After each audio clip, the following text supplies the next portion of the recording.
mendengarkan firman Tuhan, yang mana pagi ini saya bicara tentang melangkah di tahun paradigma yang baru, ya, melangkah di tahun paradigma yang baru.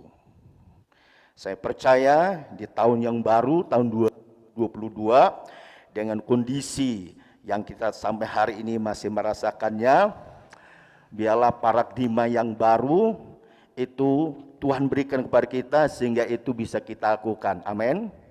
Tadi kita sudah melihat apa disampaikan dari Voice of Pentecost tadi, bertalian dengan tema paradigma yang baru, ya, sudah dijelaskan apa itu paradigma. Paradigma itu adalah model atau kerangka berpikir, apa yang harus kita lakukan, apa yang harus kita kerjakan dalam kondisi seperti ini. Sebagai anak Tuhan, tentunya kerangka berpikir yang kita lakukan, yang kita miliki, yang kita perlu melandasi setiap segala sesuatu kita lakukan, bukan hikmat kita, tetapi firman Tuhan yang menjadi tolok ukurnya. Amin. Amin. Bapak sudah dikasih Tuhan, berapa kurang lebih 10 atau kurang lebih 15 tahun yang lalu, pengalaman saya untuk mengadakan ibadah, ya, ibadah kita sore, ya, waktu itu ibadah hanya cuma pagi, punya rencana, punya wacana kita untuk mengadakan ibadah sore. Waktu kita mau mengadakan rencana ibadah sore, saya meminta masukan beberapa teman saya. Salah satu teman saya itu bilang begini, Pak Kartomius, kalau memang mau melangkah untuk mengadakan ibadah sore, yang pertama Pak Kartomius mempersiapkan diri harus siap untuk berkorban. Dalam arti berkorban, kalau tidak ada ibadah sore kan kita bisa istirahat. Tapi kalau sudah ibadah sore, otomatis kita nggak bisa ibadah sore, ya, tidak bisa istirahat. Tapi kita mempersiapkan diri untuk melakukan pelayanan yang ada. Kemudian persiapan orang-orang yang siap untuk bekerja sama. Dan begitu banyak hal yang disampaikan kepada saya. Setelah kita sudah bicara banyak, lalu saya mempersiapkan diri. Ternyata untuk melakukan ibadah sore, ternyata tidak semudah apa yang saya bicarakan. Dia semudah seperti yang saya pikirkan. Tapi butuh waktu panjang, tertunda 2 tahun. Baru saya mengadakan ibadah sore harinya. Dengan landasan apa? Yang pertama, kalau jemaat Tuhan yang tidak ibadah pagi, bisa ibadah sore. Yang kedua, untuk penjaringan jiwa-jiwa. Ya. Lalu yang ketiga, karena di Purbalingga, ibadah sore itu belum ada gereja mengadakannya. Jadi saya melakukannya dengan dasar itu. Tapi untuk melakukan itu butuh waktu 2 tahun. Setelah teman saya undang lagi pelayan tempat ini, dia bilang begini, Pak Kartomius harus melangkah. Kalau Pak Kartomius tidak akan pernah melangkah, tidak berani melangkah, tidak akan pernah terwujud apa yang menjadi wacana, apa yang dirindukan oleh Pak Kartomius. Singkat cerita, akhirnya saya melangkah. Ketika saya melangkah mengadakan ibadah pada sore hari, yang datang pertama kali itu ada 18 orang. Puji Tuhan, 18 orang. Tapi untuk minggu selanjutnya, bukan bertambah, tapi makin berkurang. Yang tadinya 18 orang, turun menjadi 15 orang. Yang tadinya 15 orang, minggu selanjutnya, bukan 15 orang, tapi tinggal 10 orang. Tuhan, kok makin berkurang, bukan bertambah. Tapi ketika saya melihat hal itu, Tuhan, kalau memang Tuhan izinkan saya untuk melangkah, untuk mengadakan ibadah pada sore hari, saya percaya, sekalipun hari-hari ini jemaat masih belum antusias untuk mengikuti ibadah sore hari, tetapi hal itu tidak membuat saya menjadi lemah. Saya tetap harus melangkah dan mengerjakannya. Puji Tuhan, sampai hari ini ibadah sore tetap kita adakan, bahkan jumlahnya pagi maupun sore hampir sama. Saya percaya itu semuanya. Kenapa? Karena kita berani untuk melangkah, sekalipun ada tantangan. Amin. Bapak Ibu dan Saudara dikasih Tuhan, ada 3 langkah yang harus kita lakukan memasuki tahun paradigma yang baru ini. Apa ketiga langkah itu? Mari kita baca dalam Kisah Para Rasul pasal yang ke-40. Pasal yang kedua, Kisah Para Rasul pasal yang kedua,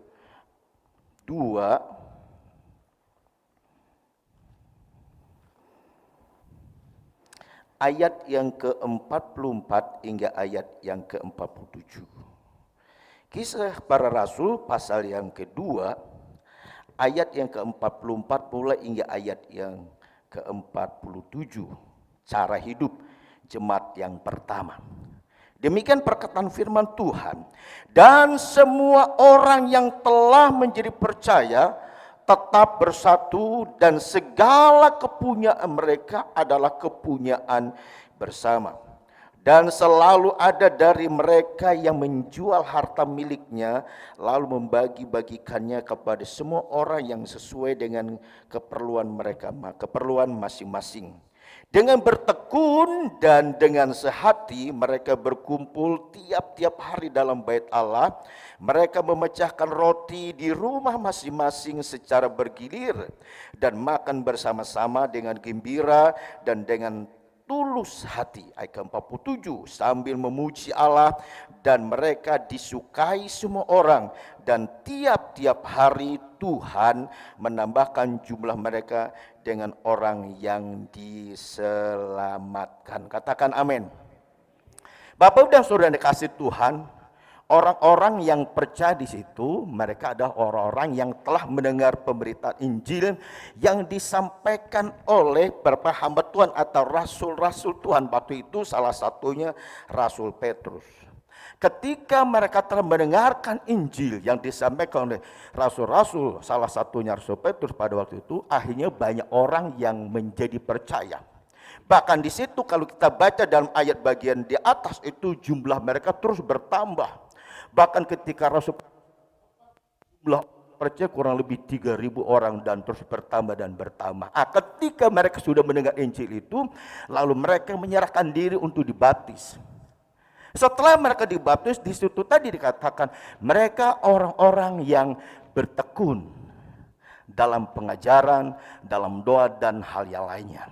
Jadi Bapak Ibu dan Saudara dikasih Tuhan, apa sih yang harus kita lakukan sebagai gereja Tuhan, sebagai umat Tuhan, sebagai orang yang sudah ditebus oleh Tuhan dengan pengorbanan Kristus di atas kayu salib?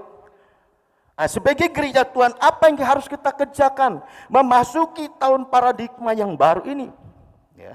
Yang pertama, saudara dikasih Tuhan, kita harus membangun kerohanian kita. Kita harus membangun kerohanian kita. Artinya kerohanian kita itu harus kita perhatikan. Amin. Harus kita perhatikan dengan sungguh-sungguh. Tidak asal kita menjadi orang Kristen, tetapi setelah kita menjadi orang percaya, setelah kita menjadi orang yang mengikut Kristus, maka kehidupan rohani kita tuh harus kita perhatikan dengan sungguh-sungguh. Pertanyaannya, mengapa kehidupan rohani kita tuh perlu kita perhatikan? Perlu kita sungguh-sungguh memeliharanya. Kita melihat ada berapa hal di depan, saudara kasih Tuhan, yang kalau Bapak Ibu perhatikan, kita harus perhatikan dalam kehidupan rohani kita. Yang pertama, agar kerohanian kita itu tetap sehat. Hidup kerohanian kita tetap sehat. Yang kedua, agar kita tetap kuat. Lalu selanjutnya, agar kita tetap terpelihara. Artinya kehidupan rohani kita tetap pelihara dengan baik, dan kita terus mengalami pertumbuhan di dalam Tuhan. Katakan amin.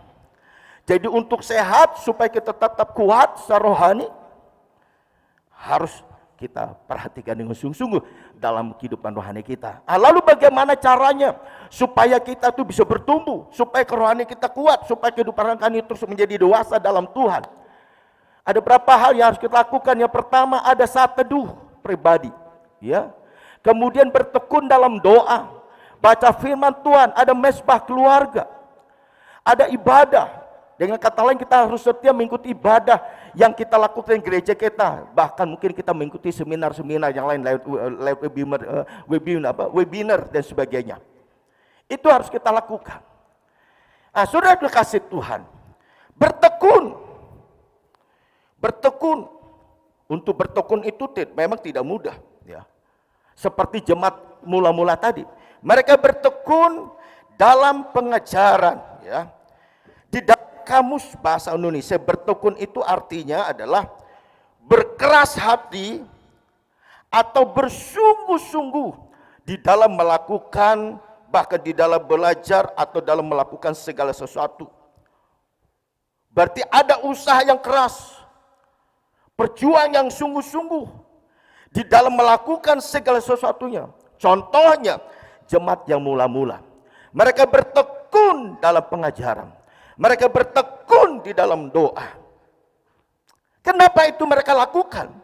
Tujuannya supaya kerohaniannya menjadi sehat, kerohaniannya menjadi kuat, kerohaniannya bertumbuh dan bertumbuh dewasa dalam Tuhan. Amin. Amin. Bertekun menurut Alkitab itu adalah keputusan atau ketetapan hati yang kuat atau sungguh-sungguh di dalam mengerjakan apapun juga. Banyak orang ingin bertumbuh secara rohani, dan saya percaya kita pun ingin bertumbuh dalam rohani kita, betul enggak? Tapi kadang-kala kita tidak memperhatikan aktivitas secara rohani. Ya. Kadang-kala kita tidak ada aktivitas secara rohani. Kapan kita bisa bertumbuh? Kapan kita bisa menjadi sehat rohani kita? Kalau secara aktivitas rohani kita tidak perhatikan. Bahkan dalam gereja Bethel Indonesia sudah memberikan bahan yang cukup baik bagi kita. Ya. Kalau tidak salah sudah dikasih Tuhan, tanggal 24 bulan Januari waktu itu, di situ mesbah keluarga atau renungan yang dikasih oleh dari pusat itu bicara tentang ada mesbah doa pribadi, ya, ada mesbah doa bersama keluarga, dan seterusnya. Doa pribadi itu adalah hal yang sangat penting. Kenapa? Karena itu kita belajar membangun keintiman, kedekatan kita dengan Tuhan. Ketika kita ada doa pribadi, selain ada keintiman dan kedekatan dengan Tuhan, dan itu juga dapat membawa supaya kehidupan rohani kita terus bertumbuh. Amin. Amin. Pertanyaannya, kita lakukan dah itu? Pertanyaan, apa kita lakukan dah itu? Maka dari itu sudah dikasih Tuhan, bagian yang pertama ini yang harus kita lakukan, yang harus kita kerjakan, yang tidak bisa ditawar-tawar sebagai gereja Tuhan, memasuki paradigma yang baru. Saudara saya harus mau berjuang, harus terus mau bekerja keras untuk apa? Membangun kehidupan rohani saudara saya. Seperti jemaat yang mula-mula. Mereka bekerja keras, mereka berjuang dengan sungguh-sungguh, memiliki tekad yang luar biasa. Bahkan mereka bertekun dalam pengajaran, mereka bertekun dalam doa. Semuanya mereka lakukan karena mereka mau bertumbuh di dalam Tuhan. Rohaninya sehat, rohaninya yang kuat, dan bertumbuh dewasa dalam Tuhan. Kalau jemaat yang mula-mula punya semangat demikian, saya rindu jemaat Tuhan gereja Bethel Indonesia pun punya kerinduan untuk terus berjuang. Amin. Lihat kiri kananmu. Saya mau berjuang supaya rohani kita sehat, rohani kita kuat. Kalau rohani saudara saya itu tidak sehat dan tidak kuat dalam kondisi seperti ini, itu tidak mudah. Tapi kalau saudara saya bisa melewati hari-hari ini, sekalipun kondisi tidak mudah, saya percaya itu karena ada kekuatan Tuhan yang menyertai dengan kehidupan saudara saya. Kenapa? Karena hubunganmu dengan Tuhan terpelihara dengan baik. Jadi Bapak Ibu dan saudara dikasih Tuhan, ini bagian yang pertama, ya. Langkah yang harus kita lakukan memasuki paradigma yang baru, yaitu kita harus membangun kehidupan rohani saudara saya, dan membangun kehidupan kita. Maka dari itu jangan kita sia-siakan kesempatan dan kesempatan yang ada untuk kita membangun kehidupan rohani kita. Ada saat teduh, ya, ada doa bersama dengan keluarga, dan juga kegiatan-kegiatan rohani lainnya. Itu perlu kita lakukan agar kerohanian kita terus mengalami pertumbuhan dengan baik. Lalu yang kedua, Yang kedua, Bapak dan Saudara kasih Tuhan, langkah yang kedua yang perlu kita lakukan memasuki tahun yang baru, tahun paradigma yang baru. Yang kedua, kita harus terlibat di dalam kegiatan pelayanan yang ada. Kita harus terlibat di dalam setiap kegiatan pelayanan yang ada. Firman Tuhan berkata dalam Roma pasal 12 ayat yang ke-11 berkata demikian. Janganlah hendaknya kerajinanmu kendor, biarlah rohmu menyala-nyala dan layanilah Tuhan. Ya, kita harus terlibat dalam kegiatan-kegiatan pelayan yang ada. Pertanyaannya, mengapa saudara dan saya itu perlu terlibat, perlu ambil bagian di dalam pelayan yang ada? Saudaraku dikasih Tuhan, perhatikan di depan ya. Kita perlu terlibat mengerjakan setiap pelayan yang ada. Yang pertama, agar melalui apa yang kita lakukan itu dapat mendorong orang lain pun dapat terlibat di dalam pelayanan. Selanjutnya, agar melalui apa yang kita lakukan itu dapat memberikan dampak yang lebih luas bagi banyak orang. Artinya apa yang kita lakukan itu menjadi berkat bagi orang lain. Selanjutnya, ketika kita terlibat di dalam pelayanan, ya, yang ketiga, agar dapat membawa kemajuan pekerjaan Tuhan di mana kita ada. Selain itu, saudara kasih Tuhan, agar karunia-karunia yang Tuhan sudah berikan dalam kehidupan kita itu tidak mati tapi terus bertumbuh. Dan yang terakhir, kenapa kita perlu terlibat dalam pelayanan? Sebab suatu saat nanti kita diminta pertanggungjawaban oleh Tuhan. Amin. Mungkin ada di antara kita bertanya, apa yang saya dapat lakukan? Saya nggak bisa itu dan nggak bisa ini. Terlibat dalam pelayanan, ada yang memang langsung ambil bagian pelayanan seperti di gereja, bisa yang menyambut jemaat Tuhan hadir, bisa mengatur keuangan, atau bisa tugas-tugas yang lain, pujian, doa dan sebagainya. Tapi terlibat dalam pelayanan tidak selamanya demikian. Mungkin kita tidak bisa terlibat yang banyak, tapi minimal kita bisa berdoa. Amin. Amin. Selanjutnya mungkin kita bisa mendukung salah satu kegiatan youth kemarin. Dalam kesempatan ini saya mengucapkan terima kasih kepada Bapak Jemaat Tuhan yang sudah ambil bagian terlibat dalam mempersiapkan banyak hal, mendukung anak youth kita kemarin berbagi. Ya. Yang tadinya jumlahnya hanya cuma berapa. Tapi puji Tuhan ada beberapa jemaat yang memberikan support sehingga dipersiapkan bingkisan yang pantas. Itu salah satu keterlibatan kita di dalam melakukan pelayanan. Mungkin kita nggak pernah dilihat orang, nggak pernah nongol di depan dan pelayan seperti ini. Tapi saudara bergerak di belakang layar, amin. Bergerak di belakang layar tuh lihat doamu. Bergerak di belakang layar mungkin tenagamu. Bergerak di belakang layar mungkin kendaraanmu. Bergerak di belakang layar mungkin kau bisa support yang lainnya. Sekalipun orang tidak lihat engkau, tapi ada sepasang mata Tuhan melihat apa yang kau lakukan. Amin. Sehingga pelayanan yang ada di gereja kita ada pengaruh, ada dampak yang dirasakan oleh banyak orang. Setelah selesai pembagian bingkisan kemarin kepada ojek online, Pak Joko sebagai koordinator, mereka yang datang siang-siang ketemu dengan saya bilang begini, Pak, ojek online tadi tanya, mana sih pendetanya? Padahal saya udah nongol di depan. Ternyata nggak dikenal mereka. Mereka lebih kenal dengan Pak Joko. Ya. Tapi tidak masalah, Pak Joko yang Tuhan pakai untuk membawa mereka ke sini. Amin. Ketika mereka masuk gereja, Pak, jane di gereja anak apa sih? Kok masuk gereja kok adem? Oh mungkin karena ada AC, Pak, saya bilang. Kan AC kalau nyala jelas adem loh. Enggak, ademnya beda. Kalau udah tanya ademnya beda, saya nggak bisa jawab udah ya. Dalam arti begini, Ya, Tuhanlah yang hadir di gereja. Amin.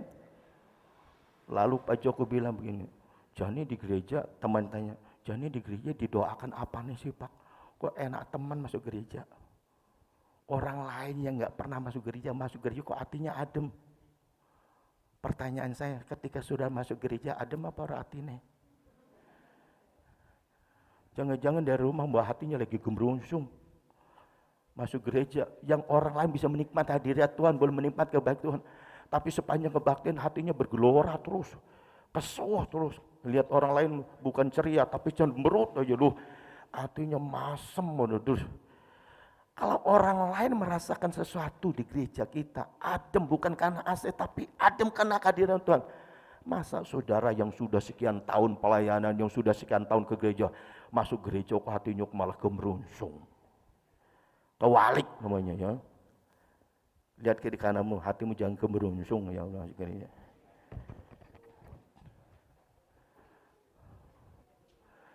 Amin. Sehingga sepanjang ibadah bukan senyum tapi cemberut. Temannya kiri kanan mau negur pun mikir-mikir, nih orang lain kenapa sih? Sepanjang kebaktianku dari tadi kok cemberut aja. Akhirnya temannya memanggil pun tidak berani. Kenapa? Mungkin ada sesuatu yang mengganjal dalamnya. Nah, saudara kasih Tuhan, saya rindu Bapak Ibu jemaat Tuhan yang ada di gereja kita, biarlah menjadi orang yang mau terlibat, ambil bagian dalam pelayanan. Jangan cuek, jangan masa bodoh, ya, jangan berdiam diri. Ini waktunya untuk kita bergerak, ini waktunya untuk kita terlibat, ini waktunya untuk kita bekerja, ini waktunya untuk kita berkarya. Waktunya sudah singkat. Jadi tahun paradigma yang baru. Selain kita membangun kehidupan rohani kita, yang kedua kita harus terlibat atau ambil bagian di dalam mengerjakan setiap pelajaran yang ada. Berikan tepuk tangan buat Tuhan kita. Khususnya bagi Bapak Ibu yang sudah terlibat dalam kepengurusan gereja kita. Tugasmu tidak mudah. Kok malah adem. Tugasmu tidak mudah. Berat. Amin. Tapi saudara bekerja kan bekerja buat Tuhan. Bukan bekerja buat manusia. Sekalipun diomelin, mungkin dicela, kerjalah terus menerus. Amin. Ada lagu bilang begini, kerja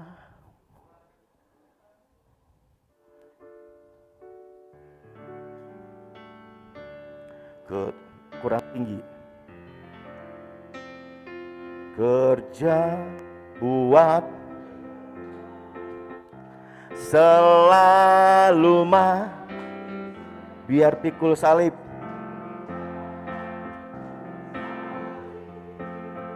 Selalu manis. Ayo kerja buat Tuhan, sungguh senang-senangnya dipanggil Tuhan. Serahkan diri.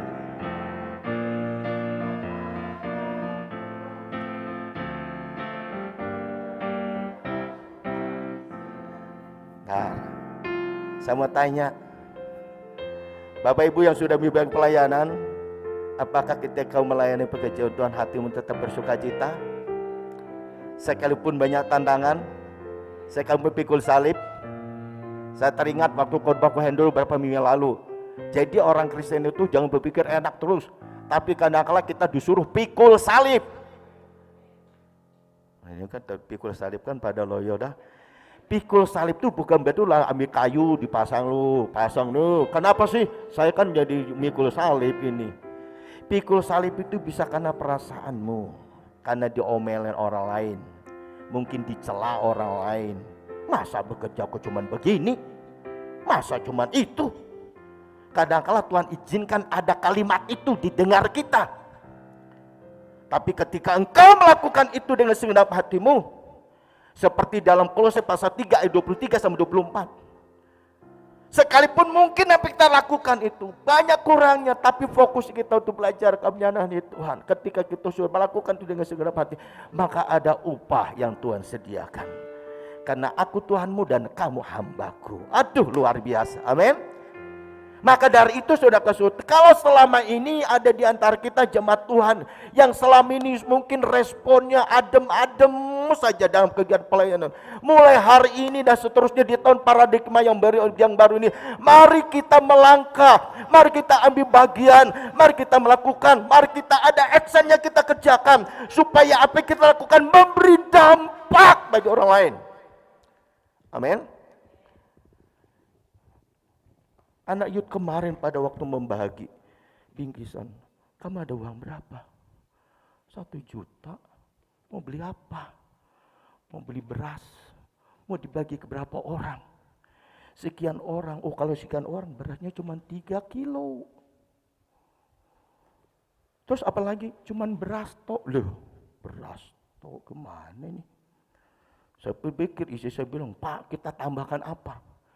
Ya ntar dulu, uangnya ada berapa ini? Udah kita beli ini. Tapi puji Tuhan, ada beberapa jemaat yang sudah ambil bagian dalam pelayanan. Nah, ini yang saya rindukan. Mungkin kita tidak kelihatan orang lain, tetapi orang lain merasakan kasih Tuhan apa yang kau lakukan. Amin. Kadang-kala saya terharu begini, saudara. Kadang-kala menetes air mata juga. Ketika kita beri sesuatu mungkin nilainya tidak seberapa. Lalu dia datang pada kita, Pak, matur nuwun, Pak, matur nuwun. Untung Bapak bisa begini. Saya terharu. Berapa yang bulan lalu di tahun 2021 kita pernah bagi sembako, tidak seberapa. Tapi ketika kita kasih itu mereka terharu. Sampai nangis mereka, Pak, terima kasih. Saya kadang-kala melihat orang begitu enggak tega juga, ikut-ikut nangisan juga. Aduh. Tapi nangis bukan nangis sedih, nangis sukacita. Selesai hatinya senang sekali. Tuhan, kok hati saya kok bisa senang kayak begini sih? Saya sadar karena kasih Tuhan yang mendorong kita melakukan sesuatu, kita ke orang menerimanya, kita pun bersukacita. Walaupun nangis, tapi nangisnya bukan sedih, nangisnya karena sukacita. Amin. Tapi kebanyakan orang nangis itu kenapa? Tekanan, himpitan, apalagi beban yang berat. Lihat kiri kanan ini mata-mata yang suka menangis apa enggak nih? Tapi menangis karena sukacita. Amin. Jadi Bapak dan Saudara kasih Tuhan, saya mau ingatkan kepada kita, ya, jangan pasif, jangan berdiam diri, jangan masa bodoh, tetapi ambil bagian dalam setiap pelayanan yang ada di gereja kita. Supaya apa? Supaya apa yang kita lakukan itu memberi pengaruh, dampak luar biasa, kemajuan buat pekerjaan kita, dan dapat mendorong orang lain untuk ambil bagian dalam pelayanan juga. Amin. Berikan tepuk tangan buat Tuhan kita Yesus Kristus. Saya mau sampaikan kesaksian singkat. Berapa minggu kemarin saya ketemu dengan seseorang. Orang ini orang Purbalingga. Tapi orang ini lama tinggalnya di luar kota. Bahkan sampai sekarang masih di luar kota. Ya.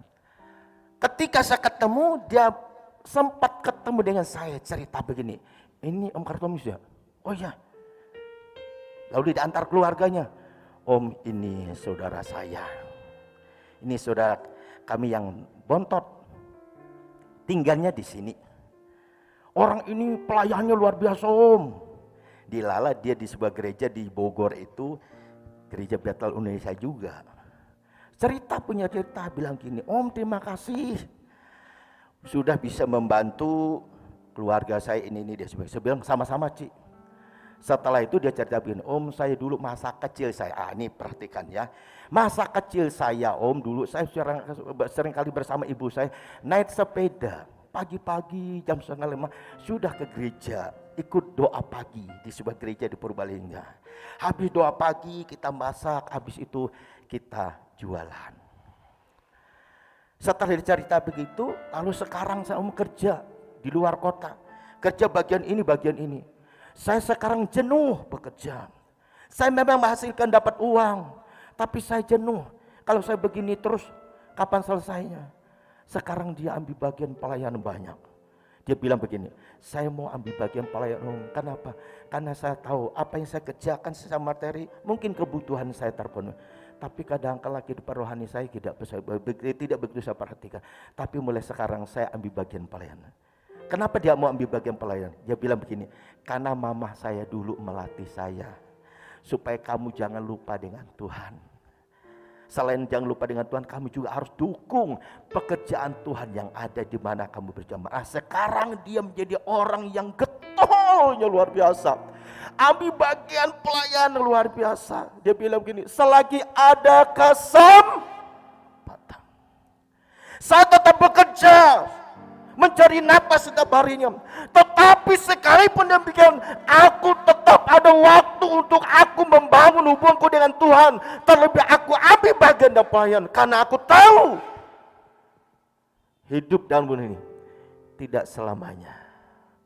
Sekarang aku tetap bekerja, tapi aku juga ambil bagian di dalam mengerjakan pelayanan yang ada. Mulai dari mana? Ada di gereja lokal kita. Amin. Mulai dari mana? Mulai dari gereja lokal kita. Maka dari itu ketika ada momen-momen apa nanti di tahun yang baru nanti, di tahun 2022 program kerja kita, saya minta supaya jemaat Tuhan yang ada mana orang yang semuanya ambil bagian dalam pelayanan. Mana aminnya saudara? Tapi banyak hal, ya sekali lagi bantuan itu tidak semuanya uang. Pikir, tenaga, mudah sebagainya bisa kamu lakukan supaya pekerjaan Tuhan dan Tuhan ini terus mengalami peningkatan, kemajuan dan perkembangan, dan orang lain bisa kenal ini gereja Bethel Indonesia. Melalui pelayanan kita berapa bulan yang lalu tentang bingkis pada rangka dalam rangka ulang tahun gereja kita, kemana-mana setiap saya ketemu dengan abang becak, dia tanya, bapaknya pendeta gereja mana? Ternyata mereka banyaknya dapat bingkisan waktu kita berbagi ulang tahun kita kemarin gereja kita. Ya saya menerima dikenal Bang Beca pun, puji Tuhan toh. Oh ditanya, Pak gereja Bethel, ya pendetanya ya, ya Pak matur nuhun kemarin. Aduh Abang Beca kenal banyak dengan saya. Puji Tuhan, kemana-mana, tidak gratis sih neng becanya, bukan gratis. Tapi saya puji Tuhan dikenal sama Abang Beca. Wah apalagi ojol kemarin, waduh luar biasa, mantap. Dia bilang, terima kasih gereja Bethel Indonesia sudah berbagi. Waduh mantap. Saya rindu supaya selanjutnya gereja kita memberi dampak yang lebih luas. Amin. Supaya Tuhan dimuliakan. Yang terakhir, yang ketiga.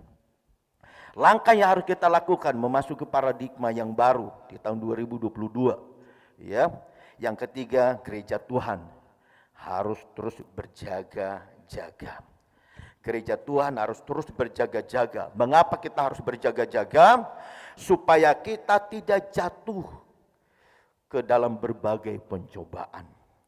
Injil Matius pasal 26 ayat ke-41 dan seterusnya. Ketika Tuhan Yesus berdoa di Taman Getsemani, Tuhan Yesus mengingatkan murid-muridnya, tidak sanggupkah kamu berdoa berjaga-jaga 1 jam dengan aku? Daging lemah, tapi roh penurut. Makanya Yesus bilang, berjaga-jagalah supaya kamu tidak jatuh dalam pencobaan. Yang kedua, mengapa kita harus berjaga-jaga? Supaya kita tidak dikalahkan oleh tipu muslihat iblis. Firman Tuhan berkata, iblis itu berkeliling dunia, mencari siapa? Mencari orang-orang yang dapat ditelannya. Makanya Yesus berkata, pergunakanlah seluruh perlengkapan senjata Allah supaya kita bisa melawan setiap tipu muslihat iblis. Amin. Amin. Lalu selanjutnya mengapa kita perlu jaga-jaga? Karena apa? Karena kedatangan Tuhan Yesus yang kedua kali itu sudah semakin singkat. Tidak seorang pun yang tahu. Selanjutnya apa? Selanjutnya supaya kita dapat masuk dalam pesta perkenan anak domba Allah. Dan kita dikenal dan kita tidak ditolak.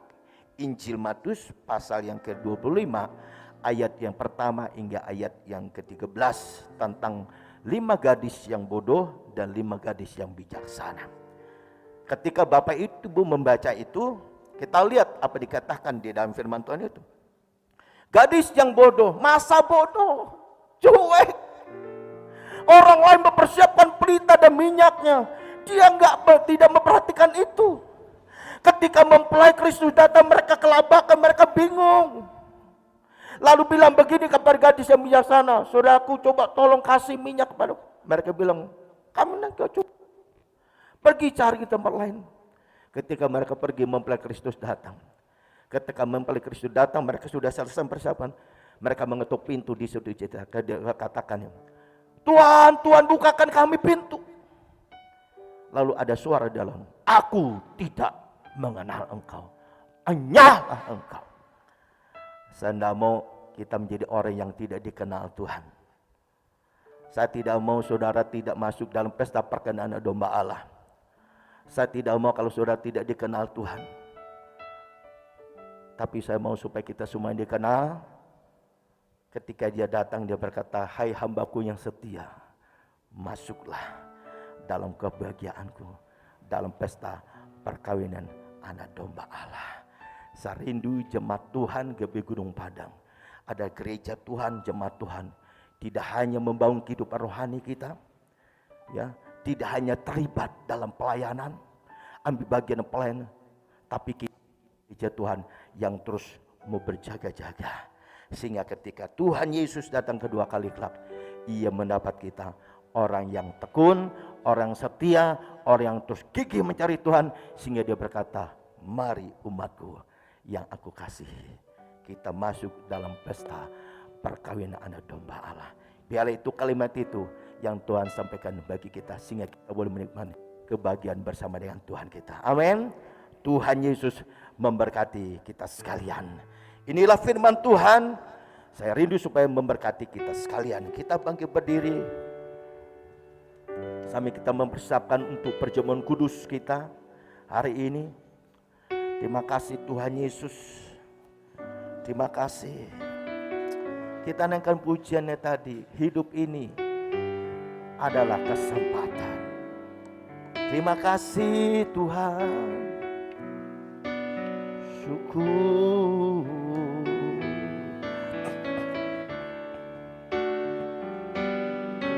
Hidup ini adalah kesempatan. Hidup ini untuk melayani Tuhan. Jangan sia-siakan apa yang Tuhan beri. Hidup ini sudah jadi berkat. Katakan, oh Tuhan, Tuhan, pakailah hidupku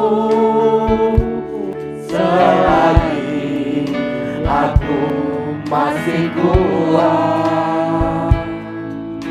Bila saatnya nanti ku tak berdaya lagi, hidup ini sudah jadi berkat. Katakan, oh Tuhan, oh Tuhan, pakailah hidupku selagi aku masih kuat. Bila saatnya nanti ku tak berdaya lagi, hidup ini sudah jadi berkat. Katakan sekali lagi, oh Tuhan, oh Tuhan, pakailah hidupku selagi aku masih kuat. Bila saatnya nanti ku tak berdaya lagi, hidup ini sudah jadi berkat. Hidup ini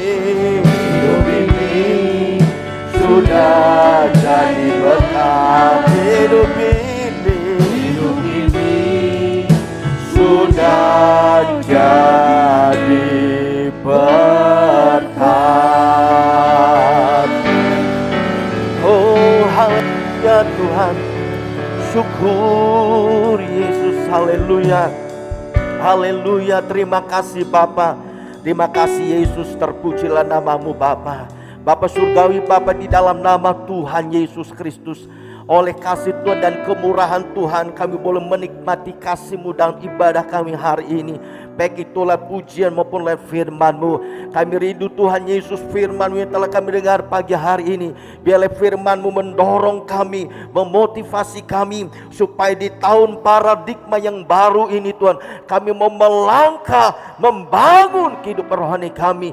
Kami mau melangkah mengerjakan, ambil bagian di dalam mengerjakan setiap pelayan yang ada, supaya orang yang belum merasakan kasih Kristus melalui kehidupan kami, dan pekerjaan Tuhan semakin maju dan berkembang, sehingga nama Tuhan dipermuliakan. Bahkan di tahun paradigma yang baru ini, kami melangkah untuk selalu berjaga-jaga sebagai gereja Tuhan, supaya ketika Engkau datang yang kedua kali kelak, Engkau mendapat kami umat Tuhan yang setia, setia dalam ibadah, setia dan melayani, setia di dalam mengerjakan amanat agung Tuhan Yesus Kristus, supaya banyak orang lain diselamatkan. Setiap lutut akan bertelut, dan setiap lidah mengaku Yesus Kristus adalah Tuhan.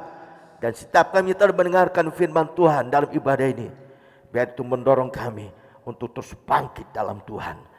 Bahkan dengan firman Tuhan yang kami dengar hari ini, yang lemah dikuatkan, yang putus asa diberikan pengharapan yang baru, bahkan yang bimbang, yang menghadapi tekanan, diberikan ketetapan hatinya untuk tetap percaya kepada Tuhan. Terima kasih Bapa, terpuji-pujilah nama-Mu. Dalam nama Tuhan Yesus Kristus kami sudah berdoa dan mengucap syukur untuk berkat firman Tuhan yang telah kami dengar dalam ibadah kami hari ini. Terima kasih Tuhan, dalam nama Yesus kami berdoa. Haleluya, haleluya. Mari saudaraku dikasih Tuhan, setiap kita yang sudah mendapatkan perjamuan kudus, persiapkan perjamuan kudusnya masing-masing. Terima kasih Bapa, terima kasih. Terpujilah nama-Mu Tuhan. Angkat roti di tangan kanan kita. Terima kasih Tuhan, biarlah kasih Kristus terus menguasai setiap kita masing-masing. Angkat roti di tangan kanan kita dan dengarkan firman Tuhan. Dan ketika mereka sedang makan, Yesus mengambil roti, mengucap berkat, memecah-mecahkannya, lalu memberikannya kepada murid-muridnya dan berkata, ambillah, makanlah, inilah tubuhku. Dalam nama Tuhan Yesus Kristus, mari kita makan rotinya. Haleluya.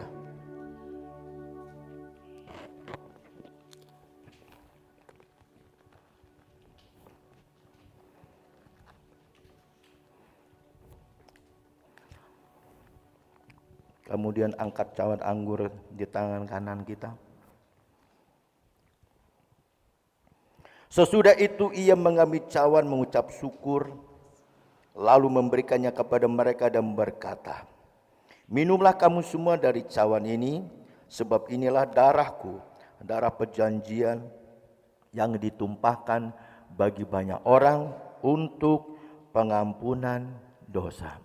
Dalam nama Tuhan Yesus Kristus, kita minum anggurnya.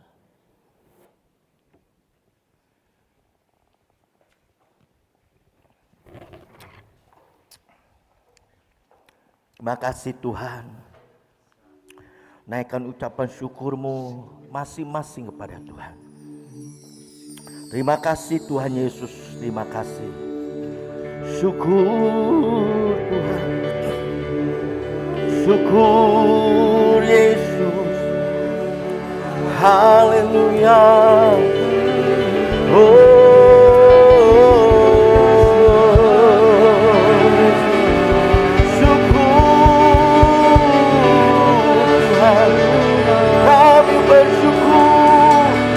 Buat kasih-Mu, buat kebaikan-Mu Tuhan. Haleluya, haleluya.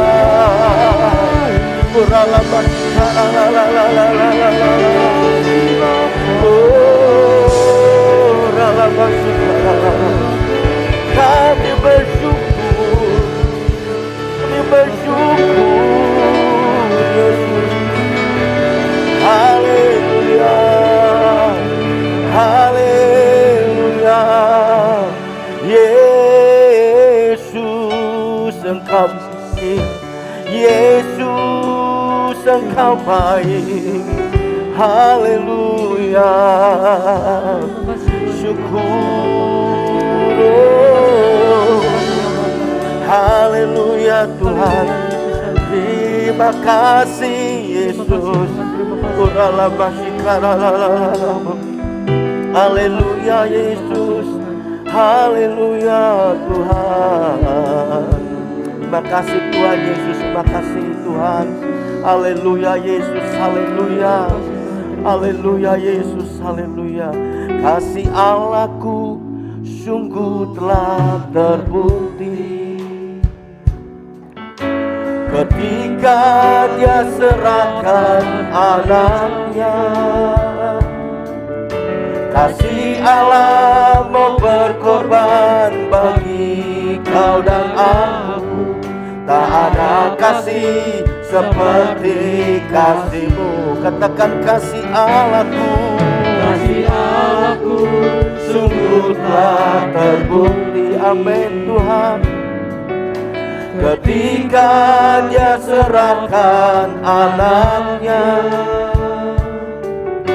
Kasih Allah mau berkorban bagi kau dan aku. Tak ada kasih seperti kasih-Mu. Katakan bersyukurlah. Amin. Bersyukurlah. Bersyukur karena kasih setia-Mu. Ku sembah, ku sembah, ku sembah dan ku sembah. Selama hidupku ku sembah Kau Tuhan. Katakan bersyukurlah. Bersyukur, bersyukur, bersyukur. Bersyukur karena kasih setia-Mu. Ku sembah, ku sembah, ku sembah dan ku sembah. Selama hidupku ku sembah Kau Tuhan. Selama hidupku, selama hidupku ku sembah Kau Tuhan. Selama hidupku, selama hidupku ku sembah Kau Tuhan.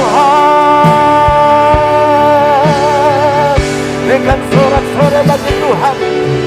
Katakan Engkau baik Tuhan. Katakan Engkau baik Yesus. Haleluya. Haleluya. Terima kasih Tuhan Yesus, terima kasih. Kami bersyukur untuk penyertaan Tuhan dalam ibadah kami hari ini Tuhan, pagi ini, dari awal, pertengahan sampai di penghujung ibadah kami. Apa yang kami lakukan dalam ibadah ini, biar semuanya nama Tuhan terus ditinggikan dan dipermuliakan.